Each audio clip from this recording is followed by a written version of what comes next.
نحمده ونصلي على رسوله الكريم بسم الله الرحمن الرحيم. We begin with Allah's blessed name. We praise Him and we glorify Him as He ought to be praised and glorified. And we pray for peace and for blessings on all His noble messengers, including the last of them all, the blessed Prophet Muhammad sallallahu ta'ala alayhi wa sallam. As we greet you from my sitting room here in the Caribbean island of Trinidad on this, the 17th day of the month of Shaban, in the year 1447, with Assalamu alaikum wa rahmatullahi wa barakatuh. And this video is entitled Calling Iran Before It Is Too Late. And from the time that the Islamic revolution, took place in Iran 46 years ago, in 1979. I was a doctoral student at the Graduate Institute of of International Studies in Geneva at that time when the revolution occurred. I was able to monitor on television during 1978 and 79 the momentous events which occurred in Iran. And from the time that revolution took place, I have consistently praised Imam Khomeini. I have also said Imam Khomeini, rahimahullah. I have praised the revolution in Iran as a step in the right direction. And I have praised the people of Iran who came out in huge numbers. Millions of them came out to demonstrate on the streets of Iran against the regime of the Shah. And eventually, after the regime of the Shah had killed, I don't know, maybe they killed 1 million Iranians, eventually the regime collapsed. And Imam Khomeini returned to Iran as a triumphant leader, leading his people to freedom from oppression. And I commended them, I applauded them. And I also said that Iran has set the model for the rest of the world of Islam. That if the rest of the world of Islam is ever to win freedom from oppression, it will be by a similar process of the masses coming out on the streets to demonstrate against oppression and evil. If this had been done in Pakistan and consistently, today Pakistan would be free and Imran Khan will not be in prison. But the people of Pakistan suspended it. If this had been done in Egypt, in Morocco, in other countries, the world of Islam would have experienced more freedom if they had followed the Iranian model. And all through the years, these last 46 years, I've always consistently praised Iran, particularly for its foreign policy. That Iran has consistently stood up with courage and integrity to support the cause of the Palestinian people, Christian as well as Muslim, against Israeli Zionist oppression. And Iran has suffered as a consequence of standing up for truth and justice. I have always supported Iran for the wisdom of its foreign policy of building fraternal ties with Russia to such an extent that now Iran is a strategic partner of Russia. And Iran has complemented that with building important ties with China as well. But most of all, I have always admired Imam Khomeini. Imam Khomeini, who did what no other leader ever did. Imam Khomeini stood up, pointed his finger at Washington, and with incredible courage and integrity, he pointed to Washington. He said, "This is Shaitanul Kabir." Nobody dares to do that today. Not at all. So I have supported and complimented Imam Khomeini and the Islamic Revolution in Iran. And my critics have said, Imran Hussein is Shia. These are the schoolboy responses. No, I'm not Shia. And I have differences with the Shia belief system. But I admire the revolution in Iran. However, I now today must make some comments concerning Iran, which may hurt some of the leaders in Iran. But I don't do it as an enemy. No. I'm not doing it as an enemy. I'm doing it as your brother who loves you and your brother who has always stood by you. I've visited Iran many times. Whenever I have visited Iran, I've always been welcomed in a loving way. They've always treated me with kindness and love and shown respect for my scholarship. I hope that that will not change today when I offer the comments which I now am going to offer for the first time. The people of Iran who are all 50 years of age or younger must be described as the children of the Islamic Revolution, because the Islamic Revolution took place 46 years ago. So those who were 5, 6, 7 years of age at that time were children, and those who were born since then, all of these 50, 55 years of age in Iran, you have to be described as children of the Islamic Revolution in Iran. And so today we have to address not only the children of the revolution, but those who were old enough at the time of the revolution to participate in it. The world of Shia Islam responded in 1979 by recognizing the Islamic Revolution in Iran for them to be a validation of the Shia belief system. The Shia belief system differed from ours. Our belief system is that the Khilafah state was established by Nabi Muhammad والسلام, after it was established by Nabi Dawood السلام, and Nabi Sulaiman السلام, the prophets David and Solomon.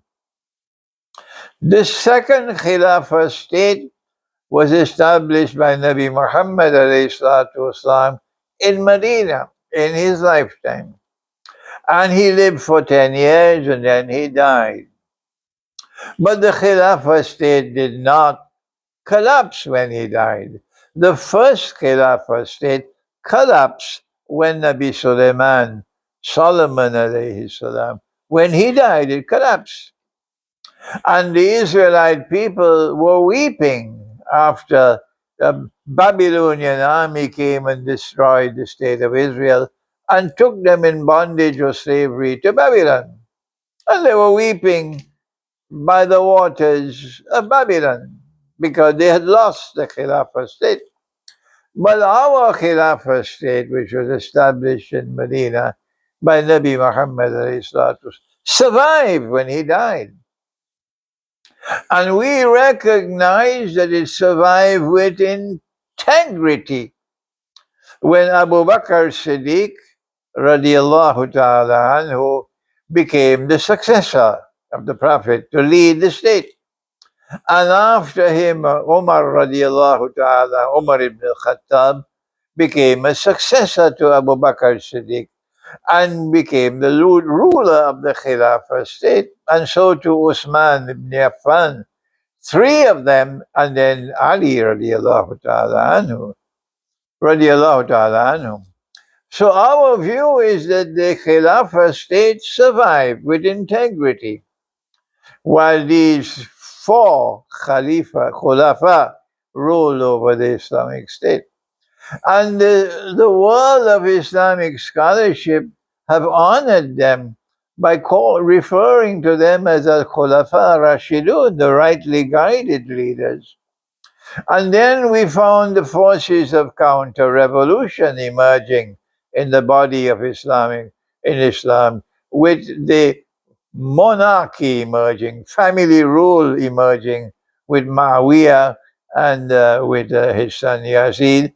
And then came that epochal moment in our history when the grandson of the Prophet, Allah's blessings be upon him, was martyred in an event that is unforgettable. And what they did to him and to his head after he died, in the same way that the kidnapping of Nicolas Maduro took place, because it was ordered by Trump.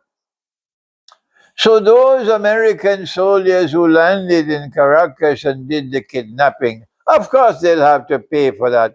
On Judgment Day, they'll be judged. But the mastermind who ordered it is Trump. So on Trump, I'm telling you this message, President Trump, prepare for Judgment Day, when you'll have to stand up before Allah and you'll have to answer for the kidnapping of Nicolas Maduro, who was the president of Venezuela. And I'm sorry for you on that day. Similarly, it was not the army which killed Imam Hussein at Karbala. They, of course, will have to answer on Judgment Day. But it's those who sent the army. In this case, it was Trump who sent them. In that case, it was Yazid. And Muawiyah was the one who put Yazid where he is.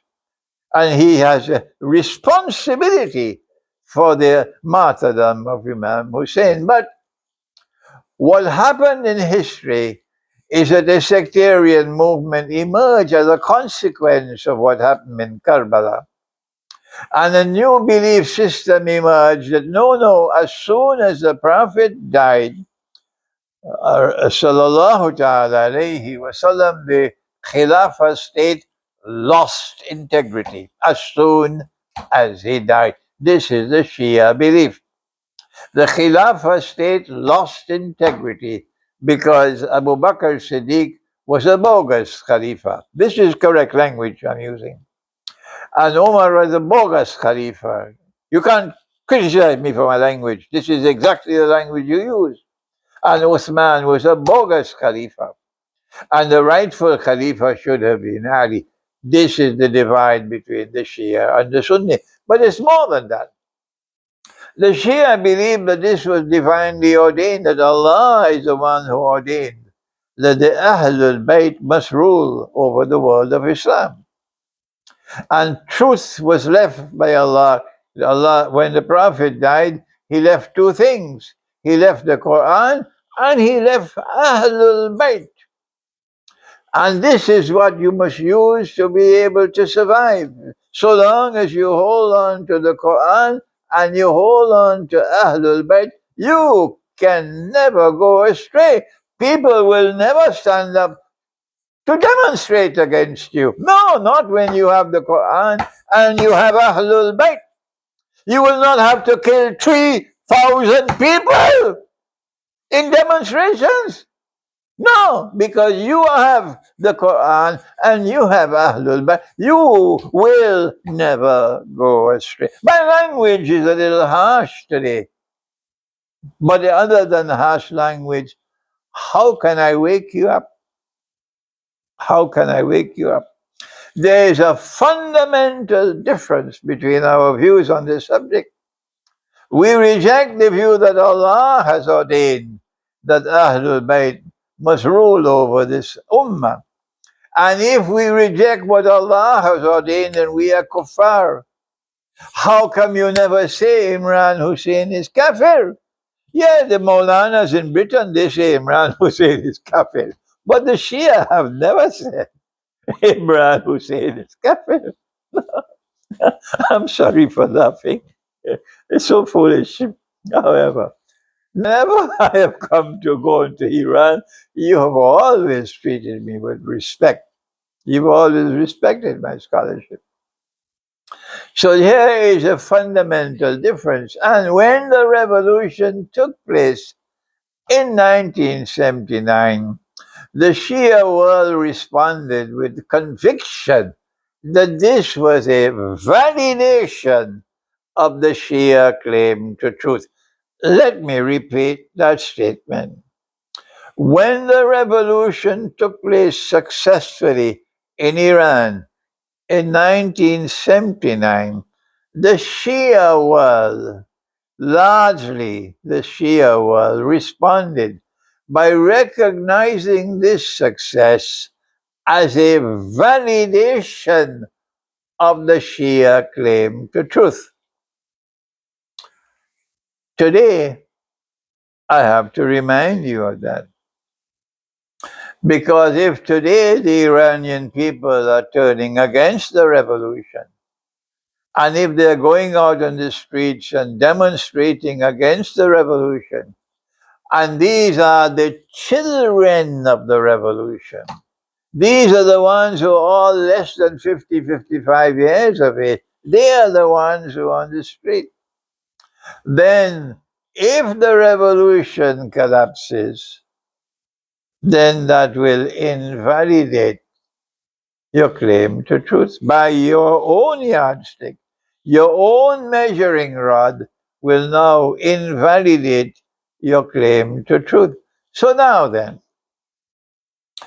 when Islam came to Medina, it lit a fire in the hearts of all those who became Muslims.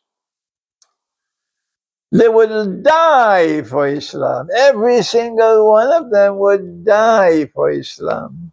Every single one of them will die for the Khilafah state. That was the community we had.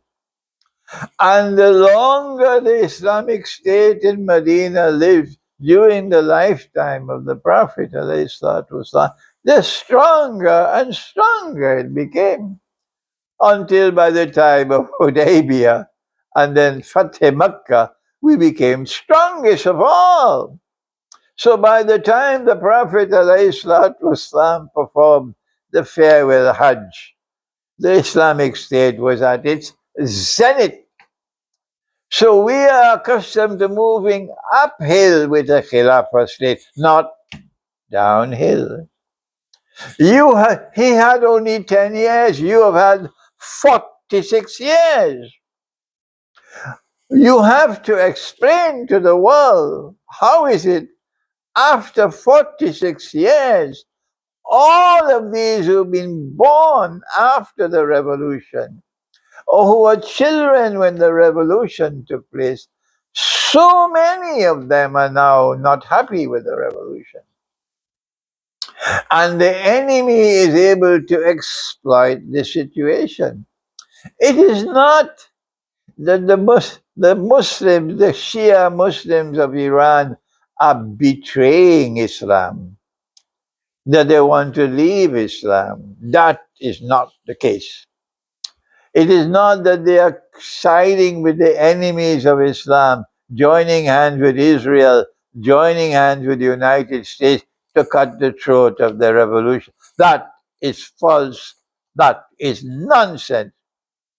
It is that Israel is exploiting an opportunity, and the United States is exploiting an opportunity because they are protesting in Iran. And the question we have to ask is, why is this happening? And we need honest answers. We don't need propaganda. We need honest answers. One of the very first reasons why there are all these protests in Iran is a subject I've been teaching you in Iran for 25 years or more. That's a long time. I went to Iran myself and I lectured on the subject. I met with so many ayatollahs in Iran to discuss the subject with them about money, about the Iranian rial, about the Iranian toman. And I explained to them that this money was bogus, this money was fraudulent, this money was haram. I did this to Afghanistan as well.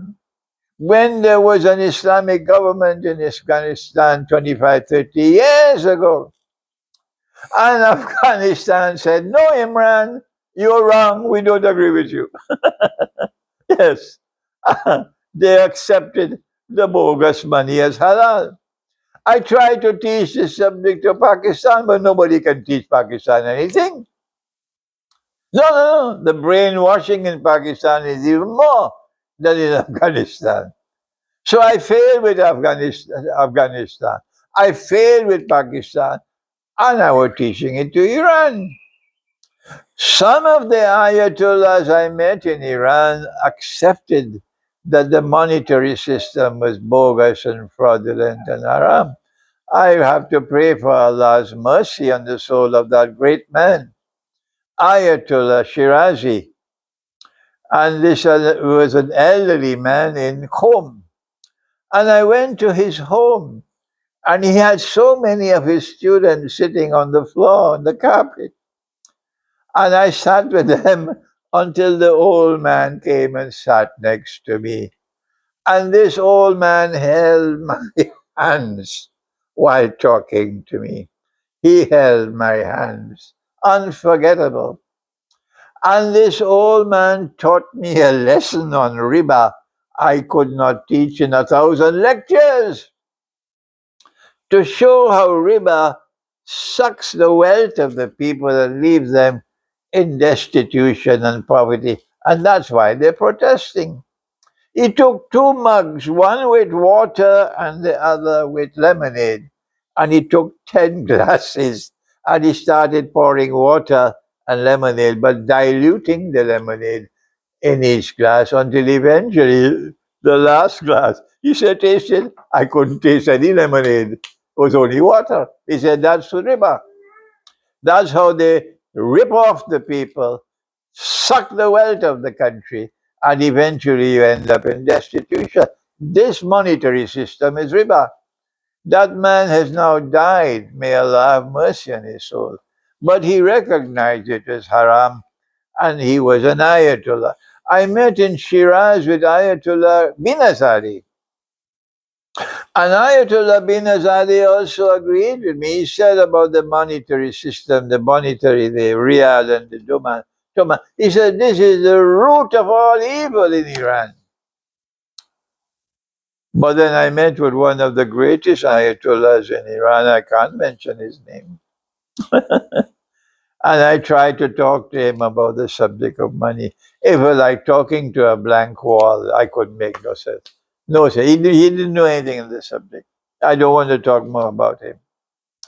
But the Ayatollahs told me in Iran, Sheikh, you have to go to Ayatollah Khamenei yourself. And you have to convince him that the money which is being used in Iran is bogus and fraudulent and haram. And if you can get him to change his views, then all of Iran will agree. And the dinar and dirham will be established in Iran. I said to them, I will never do such a thing. My duty is simply to teach, and I've done my job to teach. You must now bring the change. 46 years have passed, and Iran is still using bogus money, like Pakistan, like Afghanistan, like the rest of the world of Islam. But you are the Islamic Revolution. A million Iranians had to die for you to bring this revolution to success. They're shuhada. What have you done in 46 years? Dajjal is the one who brought modern Western civilization into being. You don't even recognize that as yet. How long do you take to recognize that? And modern Western civilization is the one who has brought this monetary system. The International Monetary Fund has prohibited the use of gold as money. That is shirk. That is haram. To make haram what Allah made halal is shirk. To make haram what Allah made halal is shirk, is kufr. And that's what this international monetary system has done. The reason why they have prohibited the use of gold as money is because they wanted to make sure that the paper money would not collapse. And once there is paper money, they can rule over you. They can bring down governments. But you do not have the knowledge to understand the subject, and you would not listen to me. If you are to make a change in Iran, if this revolution is not to collapse tomorrow, if you are to survive, you have to listen to me. You have to return to dinar and dirham as money. This is what is going to be money when Nabi Isa Islam returns. This is what going to be money when Imam al-Mahdi comes. Why are you waiting? If you use dinar and dirham as money, then you create a threat to the Western world and to the Judeo-Christian Zionist alliance more powerful than any nuclear weapon. Muammar Gaddafi was attempting to do it in Libya. Look what they did to him. But you are stronger than he is. You are more powerful than he is. And if you were to bring dinar and dirham into your economy, then you will not suffer from inflation. Not at all. Inflation will vanish. Allah prohibits inflation in the Quran twice or three times. He says, وَلَا تَبْخَسُوا النَّاسَ أَشْيَاءَهُمْ. That is a prohibition of inflation. So if you are to fix Iran, if you are to solve the problem of all these young people demonstrating against the Islamic revolution and the government, you have to make a change with the economy. I have been saying this to you for 25 years. You've never listened to me. And if you don't listen to me, tomorrow you'll collapse. They're not only protesting because of rising prices. The monetary system is only part of the reason for economic poverty and distress in Iran. They're also demonstrating because of economic hardship. And economic hardship is taking place because of riba. It's not just in Iran, it's all over the world. Riba is sucking the blood of the people, and the world is now moving towards slavery. That's what they are demonstrating against. If you have an Islamic government, then the Islamic government, the Islamic revolution, should be able to fix the economy. How come? 46 years and you still can't fix the economy? What's wrong with you? Where are your scholars? Where is your claim to truth that you have the truth? You are the people who have the Quran and the Ahlul Bayt. You have the truth. That is your claim. How come you can't fix the economy in 46 years? Why is it that the market, listen carefully, why is it that the market in Tehran is filled with thieves? That's right. People are being ripped off in the market in Iran. And Allah has sent a means by which you can restore a free and a fair market and preserve a free and a fair market. I don't have the time to give a lecture 1 hour long on how to establish a free and a fair market. I've been doing it all my life, and you wouldn't listen to me. But Allah has not only told us how to establish a free and a fair economy in 46 years, Why is it that the market, listen carefully, why is it that the market in Tehran is filled with thieves? That's right. People are being ripped off in the market in Iran. And Allah has sent a means by which you can restore a free and a fair market and preserve a free and a fair market. I don't have the time to give a lecture 1 hour long on how to establish a free and a fair market. I've been doing it all my life, but you wouldn't listen to me. But Allah has not only told us how to establish a free and a fair market, and you don't have it in Iran, even after 46 years. It is not in Pakistan, it is not in Afghanistan, it is nowhere in the world of Islam today.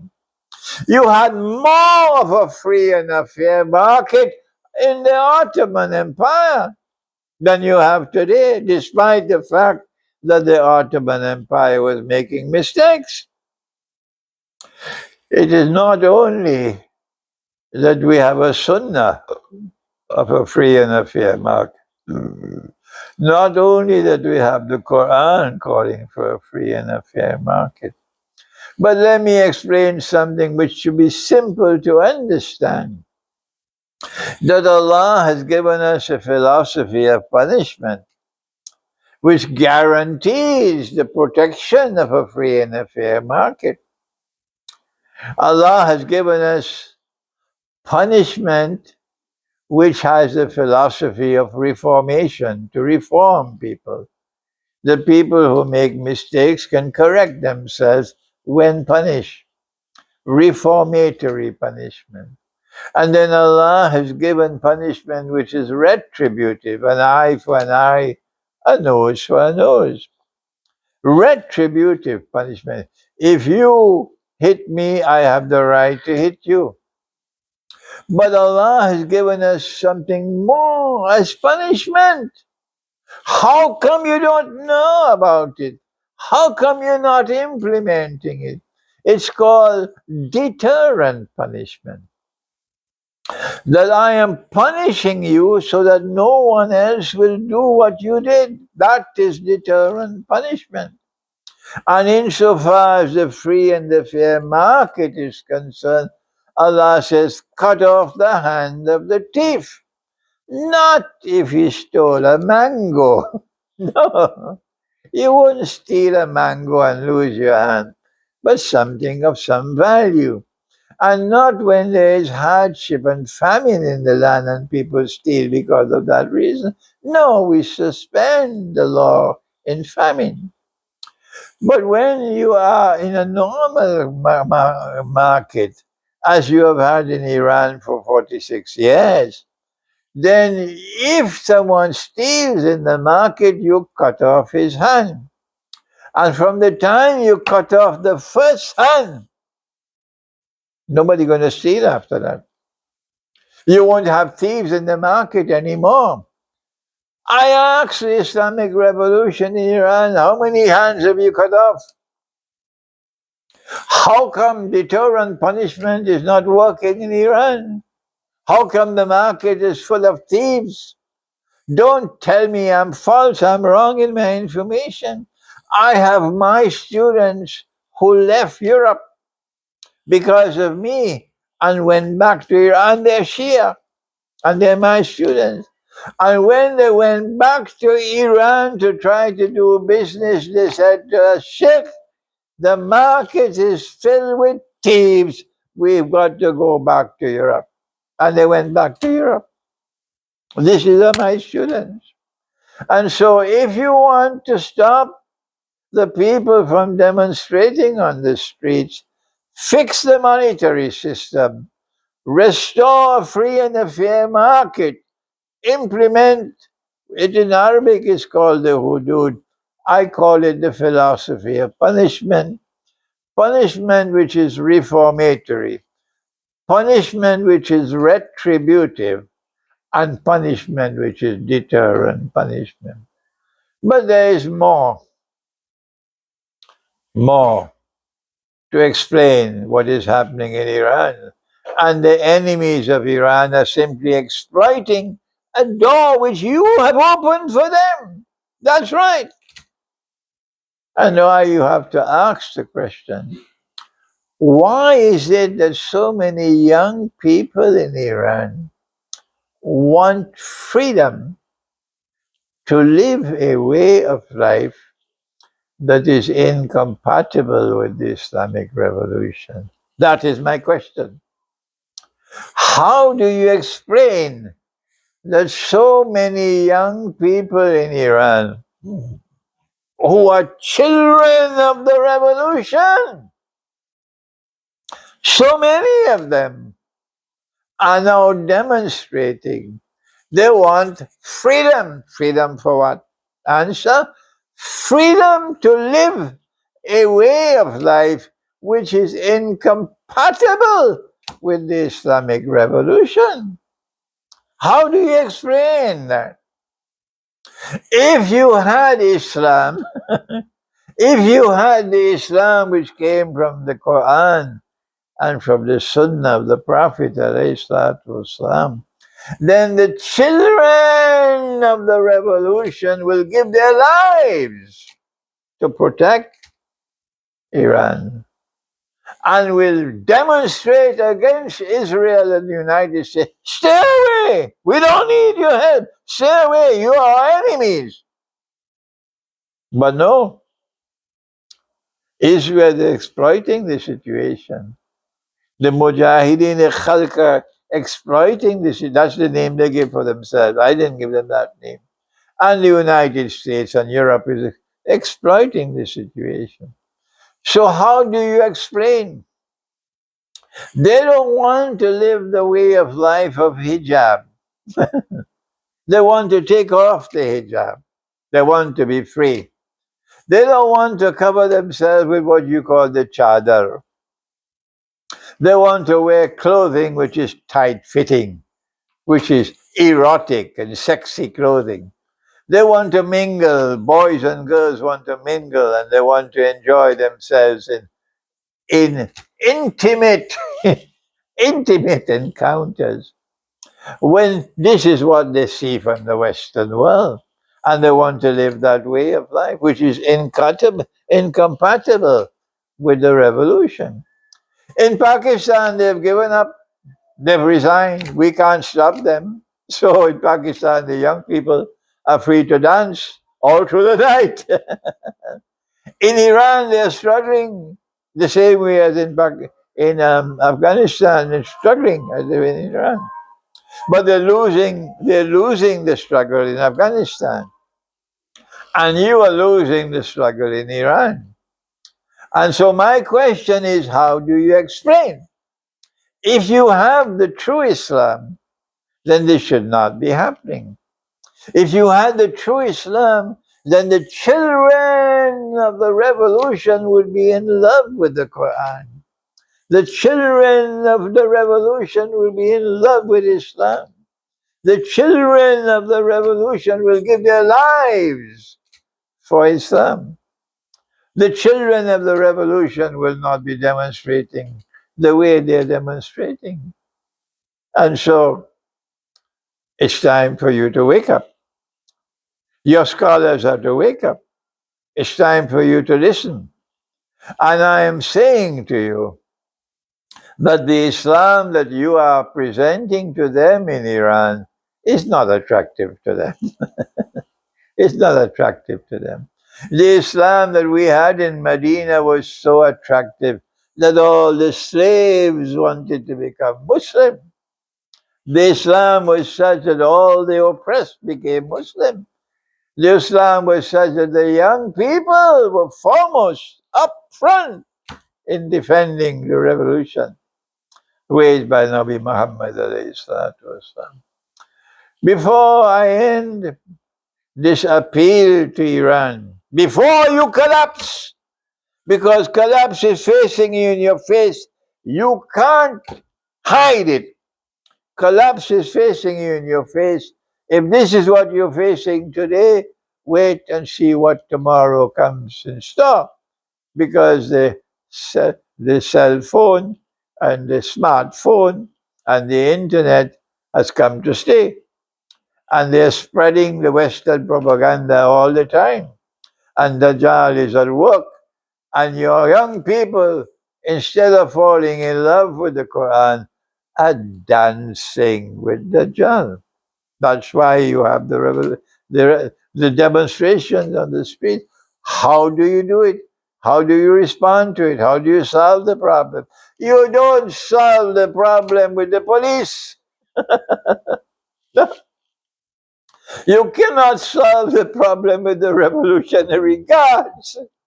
You cannot solve the problem with tear gas.